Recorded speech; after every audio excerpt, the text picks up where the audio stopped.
먼저 안전관리를 배우기 전에 안전과 위험의 개념에 대해서 한번 정리하는 시간을 가져보도록 할게요. 자, 첫 번째, 산업재해란 무엇이냐면 노무를 제공하는 사람이 업무에 관계되는 건설, 설비, 재료, 그 다음에 가스 등에 의하거나 작업 또는 그 밖의 업무로 인하여 사망 또는 부상하거나 질병에 걸리는 것을 말하게 됩니다. 자, 그 다음에 중요한 중대재해가 무엇이냐면 산업재해 중에 사망 등 재해 정도가 심하거나 다수의 재해자가 발생할 경우에 노동부령으로 정하는 재해를 말하며 중대재해의 경우 어떻게 표현할 수 있는지 세 가지에 대해서는 반드시 암기하고 있어야 됩니다. 자, 이때 포인트가 되는 것들을 한번 밑줄 쳐보도록 하면 첫 번째, 중대재해는 사망자가 한 명 이상 발생한 재해. 그 다음에 3개월 이상의 요양이 필요하거나 부상자가 동시에 2명 이상 발생한 재해가 되겠고, 그 다음에 부상자 또는 직업성 질병자가 동시에 10명 이상 발생한 재해가 되겠습니다. 따라서 이 중대재해는 중요한 만큼 우리는 암기법을 통해서 암기해 볼 수 있는데, 예전에 어떤 사람이 있었냐면 삼룡이라는 친구가 있습니다. 이 삼룡이라는 친구는 중재를 아주 잘하기로 유명했었는데 어느 날 친구들이 싸우게 돼서 너무 길게 중재를 하게 된 거죠. 따라서 중재를 4일 동안 한 삼룡이가 너무 열받아서 뿌직하고 열받아 버렸습니다. 자, 그럼 이런 식으로 암기법을 적어보도록 할게요. 자, 중재를 아주 잘하는 삼룡이가 있었는데 중재를 며칠 동안 했다? 4일 동안 진행해왔다. 누가? 삼룡이가. 그런데 뿌직하고 열받아 버렸다. 자, 그래서 중대재해에 대한 암기법은 어떻게 표현할 수 있냐면 먼저 4일이 무엇이냐? 사망자가 한 명 이상 발생한 재해.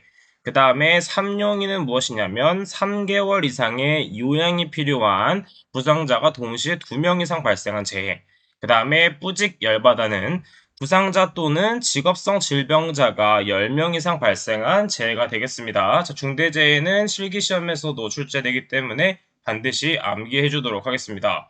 그 다음에 좌측에 있는 나머지 안전과 위험에 대한 개념은 가볍게 정독을 하고 넘어가 주시면 되겠습니다.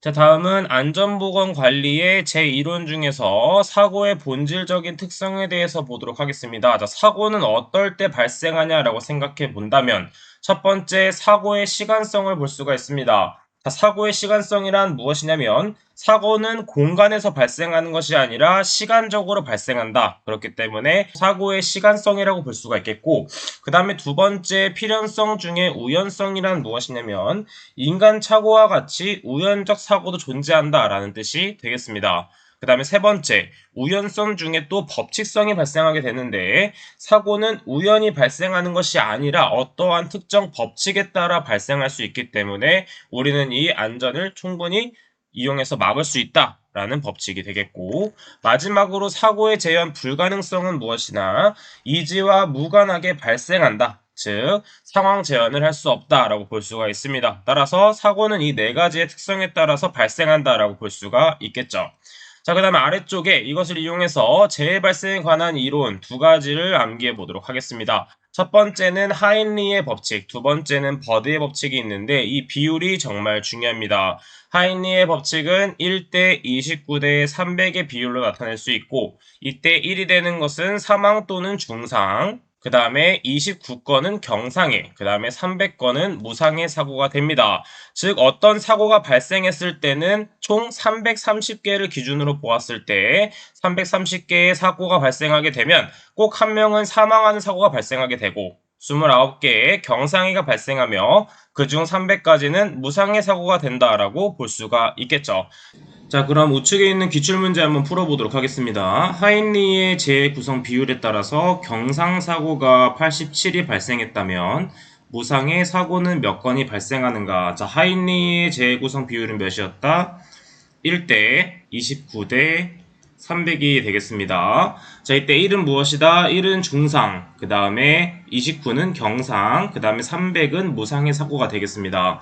자, 그래서 지금 경상을 기준으로 봤을 때 87이라고 했기 때문에 87 나누기 29를 하게 되면 3이라는 값이 나오게 됩니다. 즉 해당 비율 1대 29대 300 비율에서 곱하기 3씩을 해주면 되겠죠.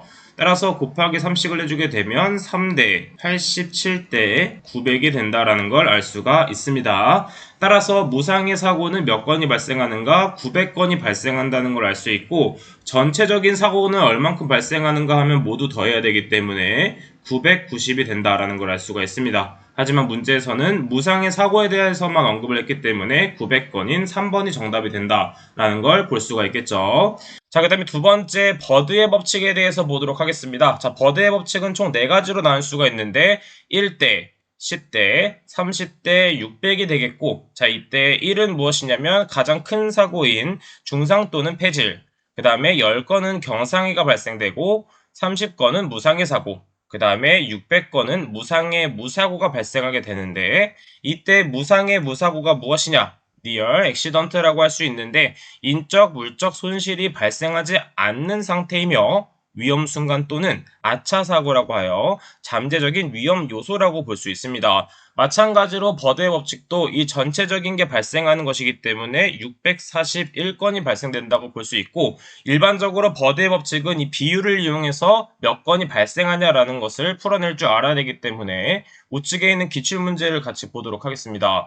버드는 어떤 비율을 갖고 있다? 1대, 10대, 30대, 600의 비율 이론을 주장하고 있고, 이때 30에 해당되는 것은 무엇이다? 1은 중상, 그 다음에 10은 경상, 그 다음에 30은 무상의 사고가 되겠습니다. 따라서 정답은 4번이 된다라는 걸 알 수가 있겠고, 그 다음에 무상의 무사고는 600에 대한 비율에 해당이 된다라는 걸 알 수가 있겠죠.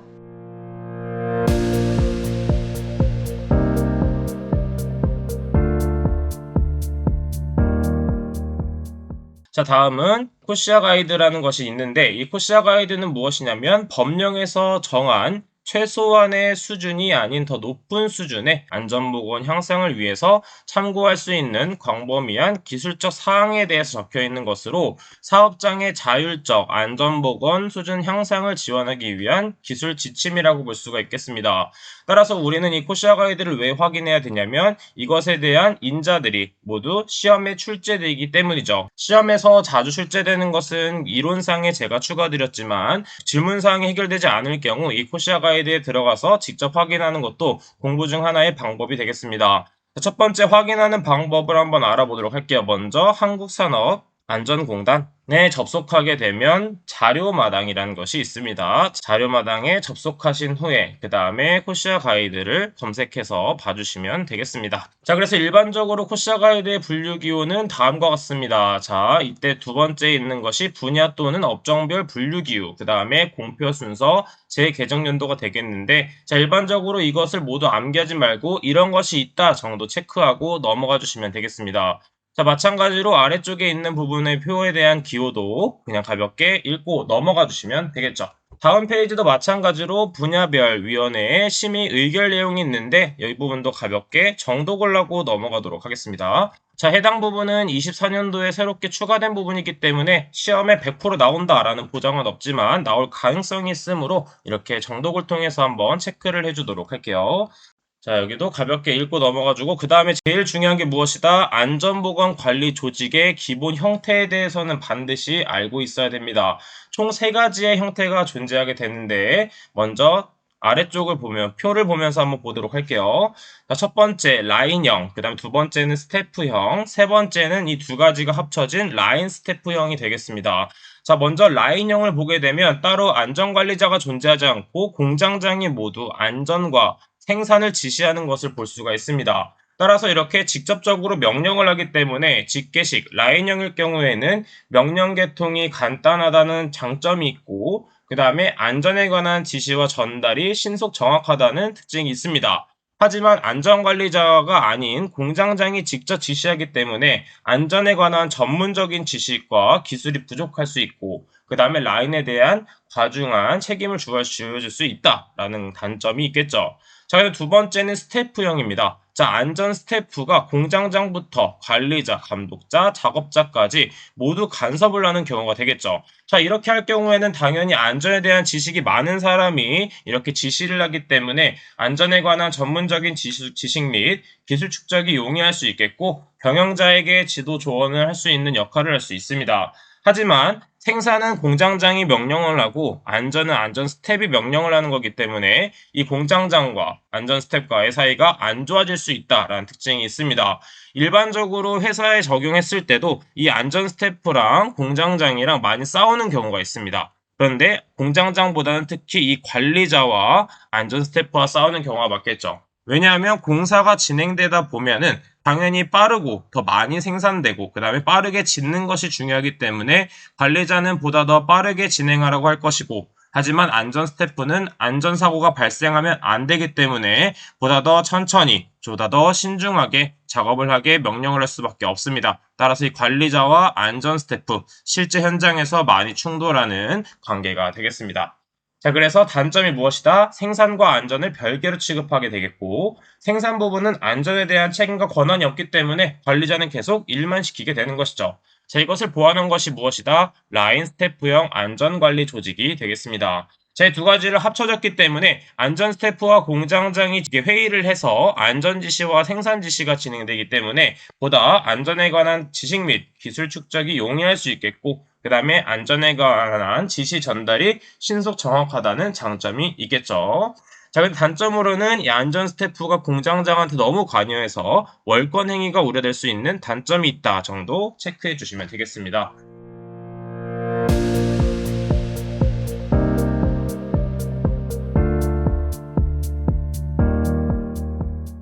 그 다음에 아래쪽에 있는 산업안전보건위원회 운영, 그 다음에 보건관리 조직 체계에 대해서 가볍게 보도록 하겠습니다. 자, 일반적으로 당연히 사업주가 가장 위에 있겠고, 그 아래쪽으로는 산업안전보건위원회, 안전보건관리 책임자, 산업보건위가 있습니다.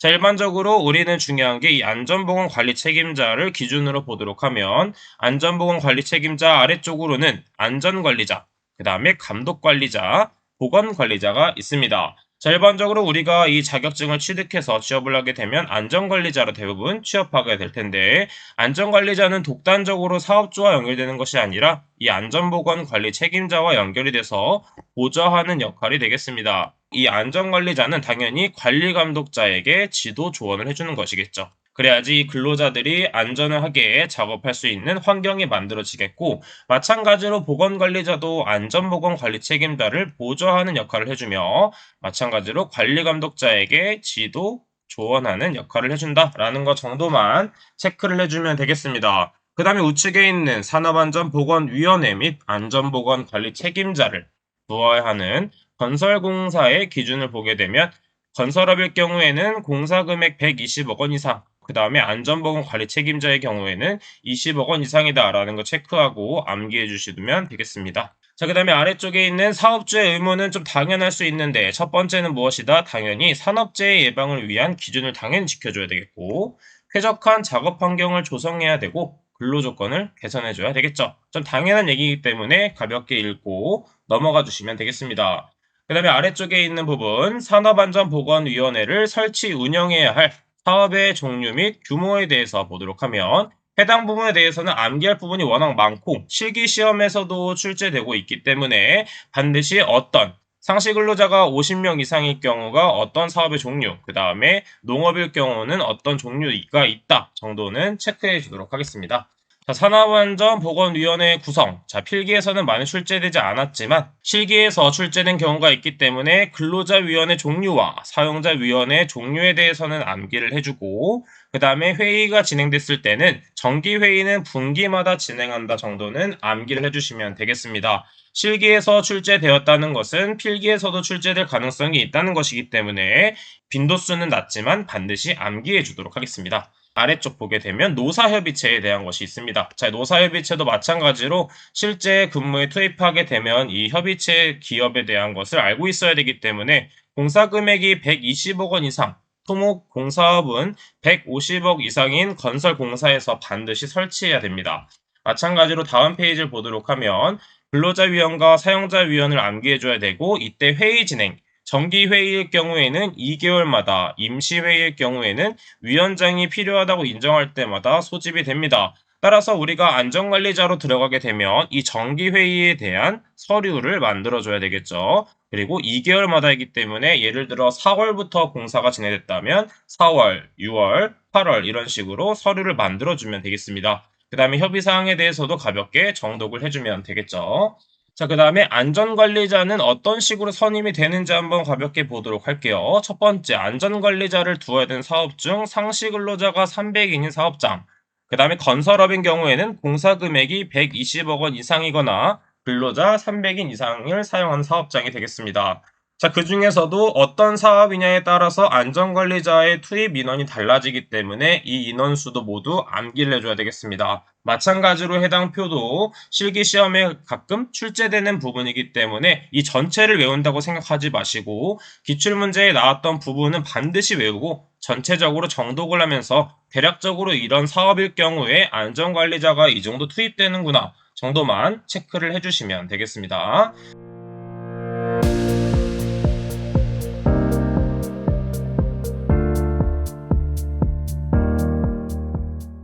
자, 넘어와서 안전관리자의 업무에 대해서 알도록 하겠습니다. 당연히 우리는 안전관리자가 되어서 취업을 하는 것이기 때문에 이 안전관리자의 업무에 대해서 반드시 알고 있어야 되겠죠. 자, 첫 번째는 무엇이다? 사업장의 안전보건 관리 규정 및 취업 규칙. 예, 정한 업무가 중요하겠고, 그 다음에 요즘 아주 중요하게 나타나고 있는 것이 위험성 평가의 보자 및 지도 조언에 대해서는 반드시 알고 있어야 됩니다. 자, 이번 보기에 대해서는 요즘 중요성이 강조되고 있기 때문에 반드시 암기하고 넘어가주면 되겠고, 그 다음에 세 번째에서는 어디가 포인트다? 어떠한 것을 구입했을 때 적격한지 선정해주는 것. 그 다음에 네 번째에는 어떤 것이 중요하다? 당연히 안전교육의 계획을 수립해주고 안전교육 실시에 대한 보자 및 지도 조언을 해줘야 되며, 그 다음에 사업장 순회 점검을 하면서 미비된 것을 체크하고 위험 요소를 파악하는 것이 중요합니다. 자, 그래서 일반적으로 사업장 순회 점검은 하루에 한 번씩 하는 경우가 있지만 법적으로는 몇 번에 한 번이다? 2일에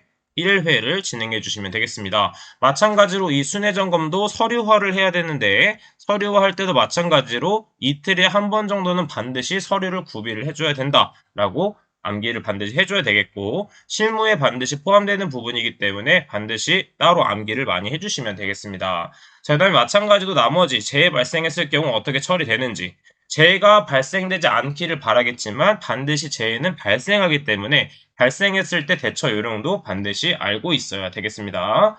자, 그러면 우측에 있는 산업안전보건법상 안전관리자가 수행해야 할 업무가 아닌 것을 한번 보도록 하면, 첫 번째 사업장 순회 점검이 있었죠. 맞고. 두 번째 산업재해 통계에 관한 보자 및 조언 지도.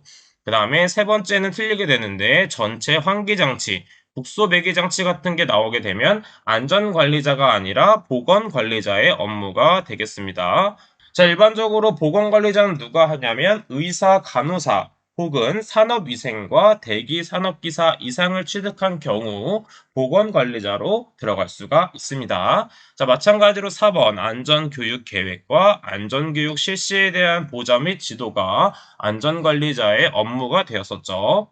그 다음에 아래쪽 안전관리자 등의 증원 및 교체 임명, 명령의 사유도 중요하기 때문에 반드시 암기해줘야 되는데, 첫 번째 마찬가지로 실기에서도 많이 출제되고 있습니다. 첫 번째, 연간 재해율이 같은 업종의 평균 재해율의 2배 이상인 경우, 그 다음에 중대재해가 연간 2건 이상 발생한 경우, 그 다음 세 번째, 관리자가 질병이나 그 밖의 사유로 3개월 이상의 직무를 수행할 수 없게 된 경우, 그 다음에 마지막으로 화학적 인자로 인한 직업성 질병자가 연간 3명 이상 발생한 경우 해당 명령 사유가 되겠다라고 암기를 해주시면 되겠습니다. 자, 다음 페이지에 우측에 작업장의 순회 점검 앞에 설명드렸던 것처럼 2일 1회 이상이 되겠고, 하지만 이 아래쪽에 건설업, 제조업, 토사석, 광업 등등에 대한 것이 아닐 경우에는 주 1회 정도 순회 점검을 실시해주면 되겠죠. 자, 그래서 아래쪽에 있는 표, 도급사업의 합동 안전보건점검 실시 횟수는 2개월에 1회 이상, 건설업과 선박 및 보트, 건조업에 대해서는 2개월에 1회 이상 실시해줘야 되고, 이렇게 실시했을 경우에는 반드시 서류로 증거를 남겨줘야 되겠습니다. 자, 다음 안전보건 관리 규정의 작성 시기 30일 이내가 있다 정도 체크하고 넘어가 주도록 하고, 아래쪽에 있는 안전보건 관리 규정의 작성 중요하기 때문에 반드시 암기해 줘야 되겠죠. 자, 단순하게 암기하는 것은 힘들 수 있기 때문에 우리는 반드시 암기 팁을 활용해서 암기를 해주도록 하겠습니다. 사고 조사 및 대책 수립은 어디서 한다? 작업장 안 보이는 곳에서. 누가 실시한다? 일반 근로자가 실시하는 것이 아니라 관리 조직이 교육을 하게 됩니다. 자, 그럼 해당 부분 체크해 보도록 할게요. 먼저 사고 조사 및 대책 수립 4번에 있죠. 4번 사고 조사 및 대책 수립에 관한 사항이 되겠고, 두 번째 작업장 안 보이는 곳, 작업장 안 보이는 몇 번? 3번 작업장의 안전보건 관리에 관한 사항. 그 다음에 안 보이는 곳에서는 무엇이다? 안보이기 때문에 이거는 관리 조직까지 포함해서 1번에 대한 사항이 되겠고, 마지막으로 교육이 되겠습니다. 따라서 2번에 관한 안전보건 교육에 관한 사항이 되겠죠. 따라서 사고조사 및 대책 수립 4번, 그 다음에 작업장 안보는 3번, 그 다음에 안 보이는 곳에서 관리 조직이 1번, 그 다음에 교육이 2번이 되겠습니다. 자, 그래서 정말 중요한 부분이기 때문에 반드시 암기를 하고 넘어가 주도록 할게요. 자, 그럼 오늘 배웠던 부분 정리해 보도록 하겠습니다. 첫 번째 중요한 건 무엇이다? 중대재해 알고 있어야겠죠. 중대재해 종류는 총 3가지가 있습니다. 그래서 암기법을 무엇을 이용했다? 삼용이를 이용했다. 중재를 아주 잘하는 삼용이가 있었는데 중재를 4일 동안 했더니 삼용이는 뿌직하고 열받아 버렸죠. 자, 그래서 이때 중재는 무엇이었다? 중재는 중대재해. 그 다음에 뒤에 있는 4일 부분은 무엇이었죠? 4일은 사망자가 1명 이상 발생한 재해. 그 다음에 삼용이가 뭐였죠? 3개월 이상의 요양이 필요한 부상자가 동시에 2명 이상 발생한 재해. 그 다음에 뿌직 열받아는 무엇이다? 부상자 또는 직업성 질병자가 10명 이상 발생한 재해가 되겠습니다. 그 다음에 2번 하임리 법칙 비율 정말 중요하다고 했죠? 비율은 무엇이다? 1대 29대 300인데 1은 중상, 29는 경상해, 그 다음에 300은 무상해 사고가 되겠습니다. 그 다음에 버대 법칙은 1대 10대 30대 600이고 다음과 같은 중상, 그 다음에 경상, 30이 무상해 사고, 그 다음에 600이 무상해 무사고가 된다라는 것도 암기를 같이 해주셔야겠죠. 그 다음 마지막으로 중요했던 안전보건관리 조직의 기본 형태에 대해서는 반드시 알고 있어야 되고, 먼저 가장 기본적인 라인 형태는 100명 이하, 그 다음에 스태프는 100에서 1000, 그 다음에 라인 스태프는 1000보다 큰 값을 갖는다 라는 걸 같이 암기를 해주시면 되겠죠. 자, 각각의 특성들을 머릿속으로 생각하면서 같이 암기해주면 되겠고, 오늘 한 페이지를 보면서 오늘의 강의를 정리를 해주시면 되겠습니다. 자, 그럼 저는 다음 시간에 찾아뵙도록 하겠습니다. 감사합니다.